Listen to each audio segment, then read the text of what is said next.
Ya, baik anak-anak. Jadi materi yang kita bahas kali ini yaitu terkait dengan apa itu tentang norma.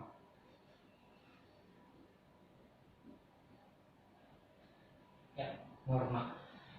Norma adalah segala ketentuan yang mengatur tingkah laku manusia di dalam suatu masyarakat.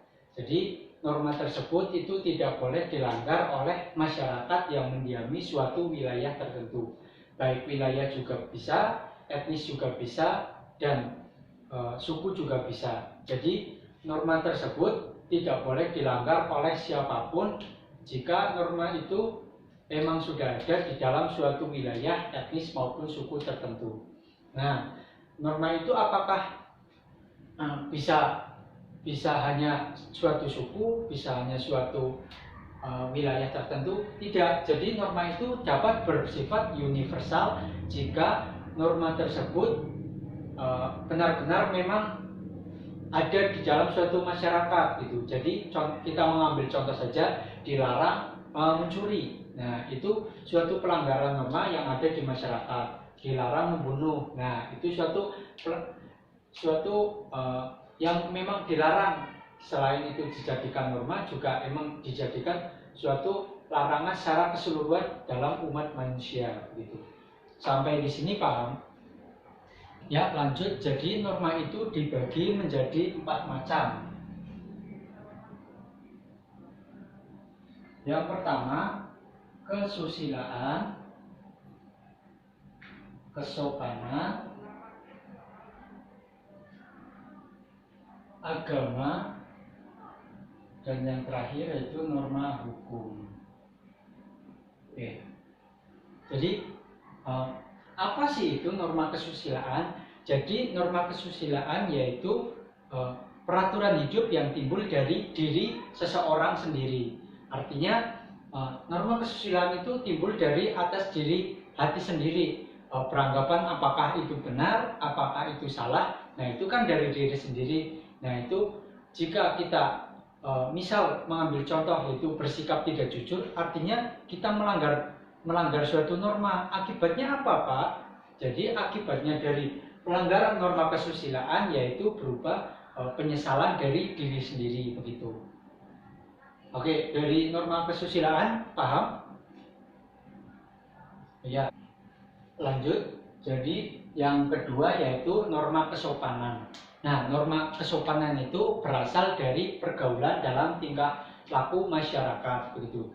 Jadi norma kesopanan itu sendiri juga dapat disebut dengan norma sopan santun, begitu. Ada yang menyebutnya dengan norma kesopanan di dalam masyarakat, ada juga yang menyebutkan dengan norma sopan santun. Nah, apa sih yang kita dampak dari apa yang ditimbulkan ketika kita melanggar suatu norma kesopanan? Yaitu dapat dikucilkan oleh masyarakat. Karena apa? Misal kita mengambil contoh pelanggaran norma kesopanan, yaitu yang muda seharusnya menghormati yang tua. Nah, tapi di dalam suatu masyarakat kita mengambil contoh seseorang tidak menghormati sama yang tua. Nah, di situ karena udah dijadikan suatu kebiasaan atau norma, jadi seseorang tersebut yang melanggar norma kesopanan akan dikucilkan di masyarakat gitu.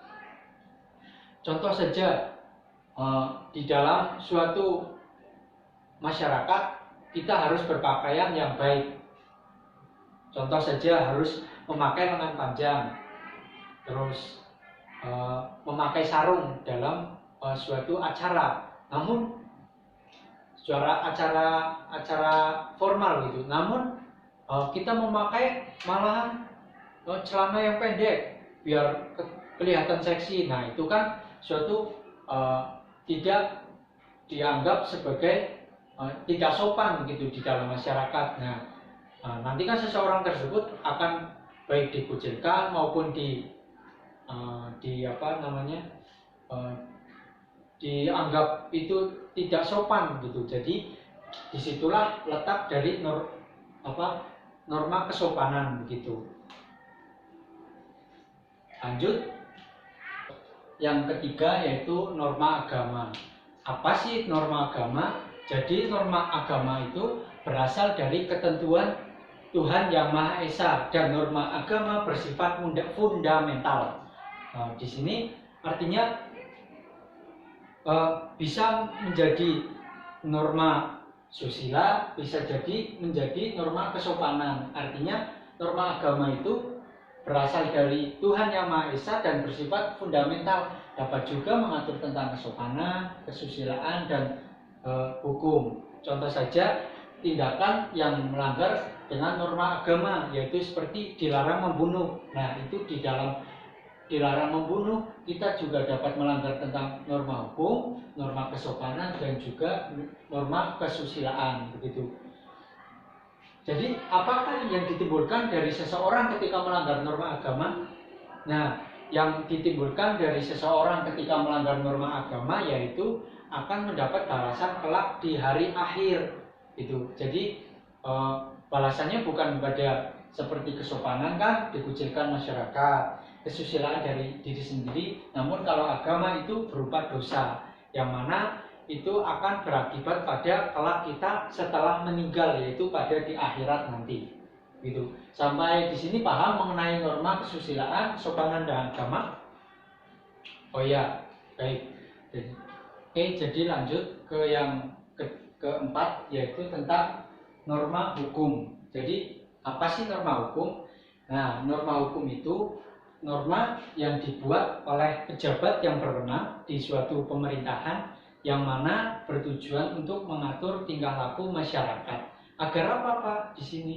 Nah, agar pergaulan masyarakat itu dapat tertib, tentram dan sejahtera begitu. Jadi norma hukum di sini bersifat mengikat dan melindungi masyarakat begitu. Nah, apa sih jika seseorang melanggar norma hukum? Nah, jadi ketika seseorang melanggar suatu norma hukum, maka bisa dikenakan suatu pidana penjara, bisa juga dikenai sanksi denda, maupun misalnya dideportasi atau dikeluarkan dari suatu negara tersebut karena dianggap suatu tindakan yang berlebihan, bahkan mungkin merugikan masyarakat maupun merugikan suatu negara yang bisa berakibat menimbulkan keresahan di suatu sistem masyarakat begitu.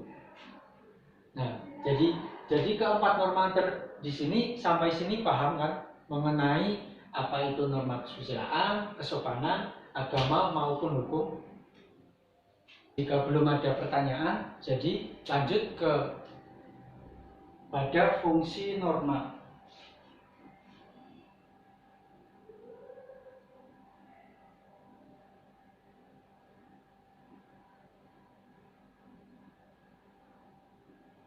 Nah, selain ada beberapa macam norma, di sini akan dijelaskan tentang apa itu dari fungsi dari itu norma.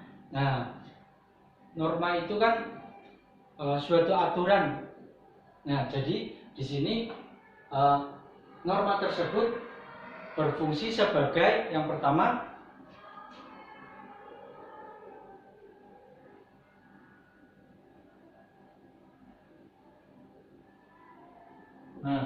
jadi norma di sini berfungsi sebagai pedoman tingkah laku.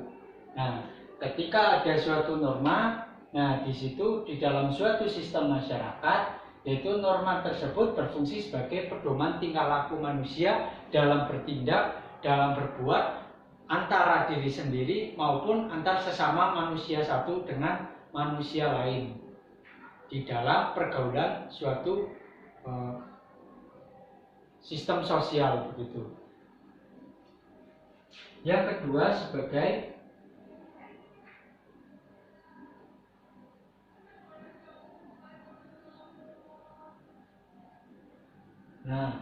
jadi fungsi norma yang kedua yaitu sebagai alat untuk menjaga kerukunan. Agar apa? Agar terciptanya masyarakat yang tertib dan juga tidak terjadi kekacauan antar manusia maupun antar masyarakat. Yang ketiga, fungsi dari norma yaitu pengendalian sosial.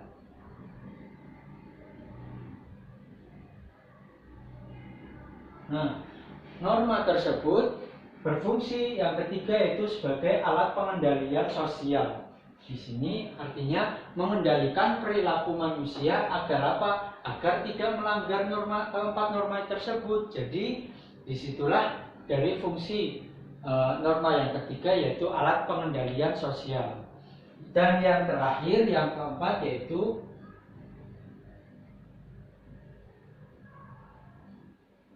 alat keadilan.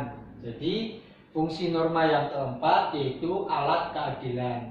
Namun alat keadilan tersebut terfokus pada norma hukum. Karena apa? Karena disinilah hukum yang berwenang dan bertindak sebagai alat untuk mengadili suatu masyarakat jika terjadi pelanggaran norma. Jadi kita mengambil contoh saja, seseorang mencuri. Nah, itu kan melanggar suatu norma hukum di dalam masyarakat. Nah, disitulah peran norma hukum untuk mengadili dengan adanya suatu undang-undang yang mengatur tentang tindak pidana pencurian gitu. Jadi norma itu mewujudkan yang fungsi norma yang keempat yaitu alat keadilan bagi masyarakat ketika masyarakat tersebut bertindak yang melanggar norma hukum, terfokusnya seperti itu. Jadi dari sini apakah sudah paham terkait macam-macam norma dan pengertiannya serta fungsi dari norma? Nah, jika sudah, mungkin ada pertanyaan sampai sini, anak-anak? Ya, kalau tidak ada pertanyaan, mungkin cukup sekian dari Bapak terkait dengan materi tentang norma dan fungsi dari norma itu sendiri.